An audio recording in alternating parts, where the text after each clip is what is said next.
देखिए, आपके पास जो सुई में जो धागा पिरोते हैं उसको अगर आपने गांठ लगा दी, ध्यान रखना, सुई का जो पतला धागा आता है उसको अच्छी से गठान लगा दी। अब दूसरी चीज है कि रबर बैंड आपने लिया और उसको आपने गठान लगाई। तीसरी चीज है कि ये जैसे मोबाइल की आदि इसकी वायर होती है, आपने इसको गठान लगाई। और चौथी गठान आपने आपके रुमाल को लगाई। किसको लगाई? रुमाल को। पहली धागे को, दूसरा रबर बैंड को, तीसरी आपने लगाई वायर को और चौथी लगाई रुमाल को। अब इसमें से सबसे डिफिकल्ट तरीके से कौन सी गांठ खुलेगी? कौन सी?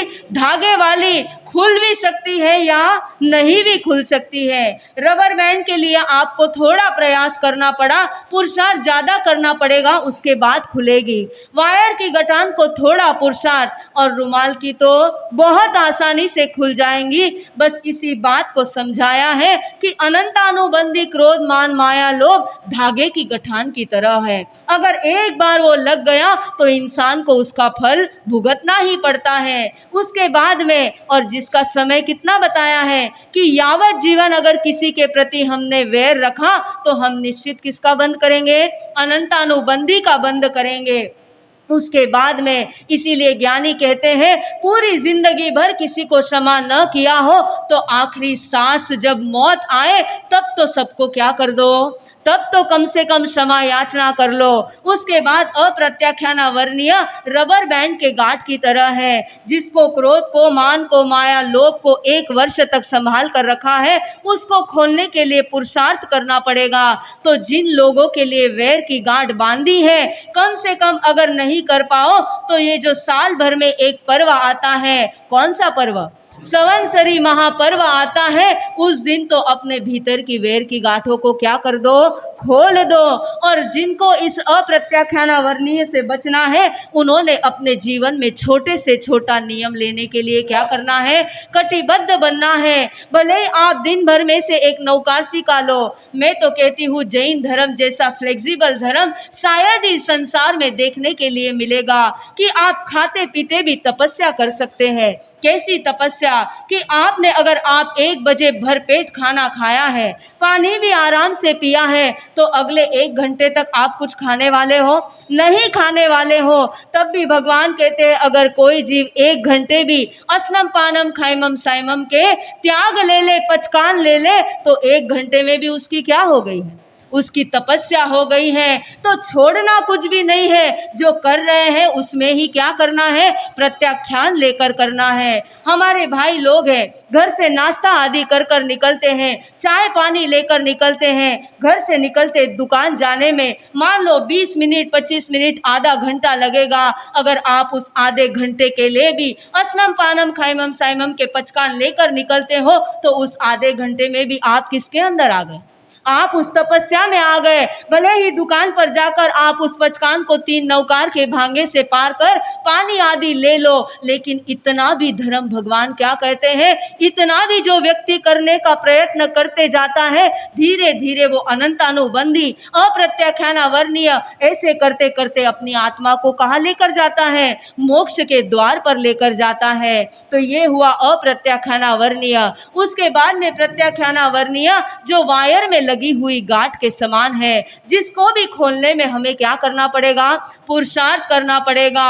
और जैसे हमारे इसमें आता है, अब हर 4 महीने में कहे है, भगवान ने कहा है कि जैसे चौमासी का बैठना हुआ उस समय आप प्रतिक्रमण करके खमात खामना करो। अगर नहीं कर पा रहे हैं तो चातुर्मास का कार्तिक पूनम आता है तब करो। नहीं कर सकते तो उसके अगले 4 महीने पर होली चातुर्मास आगे आता है तब करो। और नहीं आता है तो फिर से संवत्सरी के दिन करो। इतनी सारी अपने भगवान ने क्या दी हुई है? क्षमा याचना करने के लिए और इन कषायों की गांठ को खोलने के लिए भगवान ने कहा है।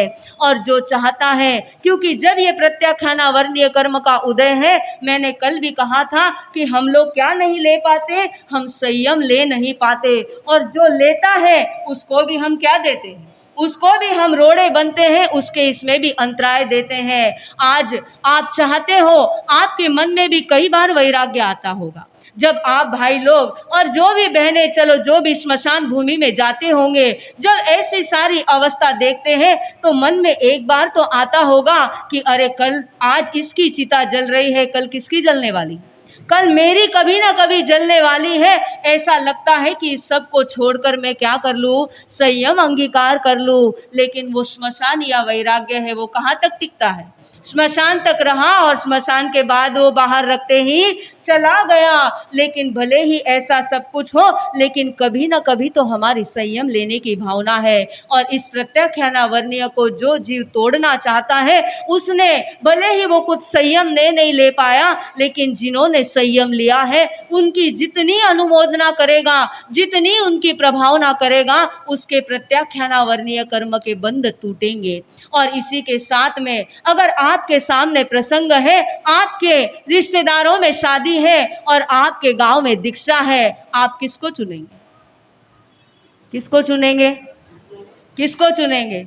कोई किसी के मुंह से जल्दी निकल नहीं रहा है, कुछ ही भाई बोल रहे दीक्षा, और बाकी सब लोग क्या करेंगे? शादी को निष्ठा निभाना है, संसार है, मैं नहीं गया तो वो नहीं, अरे ये तो नश्वर है, रिश्ते आज है और कल नहीं। लेकिन एक संयमी आत्मा, एक मुमुक्षु आत्मा जो पूरे जीवन भर 6 काय के जीवों की रक्षा करने वाली है, यहाँ पर तो जो मैं शादी में जाऊंगा तो वो आजीवन पाप करने वाला है, मैं उसकी अनुमोदना करूं या जो जीव की रक्षा करने वाला है उसकी अनुमोदना करूं? क्या करना चाहते हो?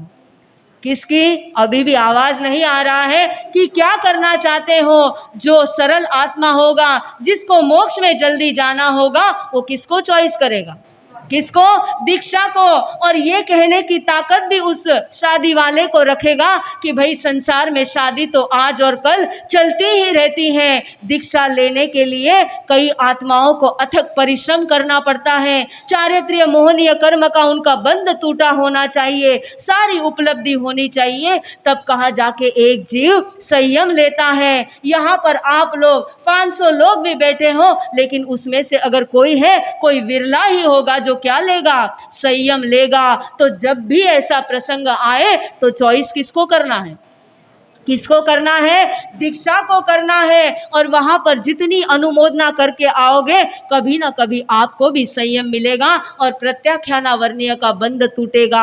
और आखिरी जो संजलन बताया है कि रुमाल में लगी हुई गांठ, उसको कुछ नहीं करना है, कम से कम 15-15 दिन के मिच्छामी दुक्कडम जो पक्षी पक्षी प्रतिक्रमण करता है, वो वितरागता की ओर बढ़ता है, अरिहंत पद की साधना की ओर बढ़ता है।